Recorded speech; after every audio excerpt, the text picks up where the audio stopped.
In Surah 482, it says, "Will they not then ponder on the Quran? If it had been from other than Allah, they would have found therein much incongruity." This is a logical fallacy, and it could not have come from the mind of a perfect God or any being who understands the significance of logical reasoning fallacies, which, by the way, I don't think reality has any understanding of logical reasoning or fallacies.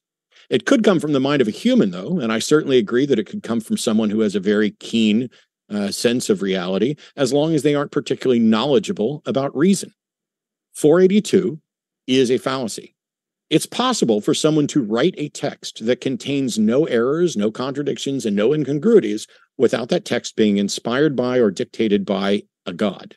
I can do it right now.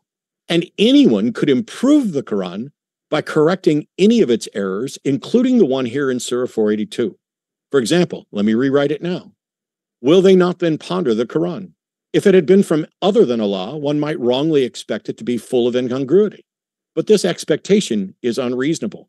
The truth of the recital isn't in its perceived perfection, but in its concordance with the facts of reality.